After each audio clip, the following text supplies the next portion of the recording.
আসসালামু আলাইকুম ওয়া রাহমাতুল্লাহি ওয়া বারাকাতুহু। মহান রব্বুল আলামিন বলেন, ওয়াজাহিদু ফিল্লাহি হাক্কা জিহাদি ওয়াজতাবাকুম। তোমরা আল্লাহর রাস্তায় জিহাদ করো, জিহাদের হক আদায় করো। তিনি তোমাদেরকে এ কাজের জন্য নির্বাচিত করেছেন। আল্লাহ রব্বুল আলামিন এই কথা ইমানদারগণকে বললেন, মুসলমানদেরকে বললেন, জিহাদের জন্য তিনি নির্বাচিত করেছেন। সুতরাং জিহাদ একটি ফরজ ইবাদত, আর এই ইবাদত মুসলমানরা ভুলতে বসেছে। জিহাদ করতে হবে কোরআন দিয়ে। আল্লাহ রাব্বুল আলামিন বলেন, ওয়াজাহিদহুম বিহি জিহাদান কাবীরা। তোমরা তাদের বিরুদ্ধে কোরআন দ্বারা বড় রকমের জিহাদ করো। মুনাফিকদের বিরুদ্ধে, কাফেরদের বিরুদ্ধে জিহাদ করতে হবে। যারা ইসলাম চায় না, ইসলামী আইন চায় না, বিধান চায় না। সুতরাং ভোট ব্যালট জিহাদের মাধ্যমে আগামীর বাংলাদেশকে ইসলামী রাষ্ট্রে পরিণত করতে হবে। এটাই হবে একজন মুসলমানের, একজন ইমানদারের চাওয়া।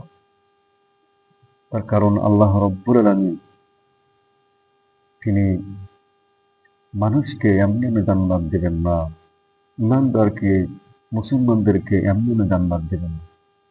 জান্নাত তরবারির ছায়ার নিচে রাসূল কারীম সাল্লাল্লাহু আলাইহি ওয়াসাল্লাম বলেছেন। এজন্য ভয় করলে চলবে না। দুর্বার গতিতে নির্বাচনী প্রচারণা চালাতে হবে।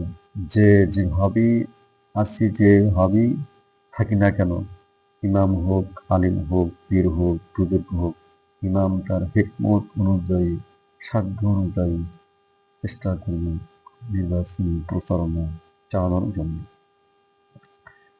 এটা ইমানের দাবি। ভয় করতে হবে একমাত্র আল্লাহ রাব্বুল আলামিন। কোনো রক্ত চক্ষুকে ভয় করা যাবে না।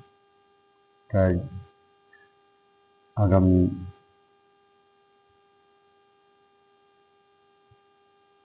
পার্লামেন্ট যেন কোরআনের পার্লামেন্ট হয়, এই প্রতিজ্ঞাবদ্ধ হতে হবে বাংলাদেশের মুসলমানদের,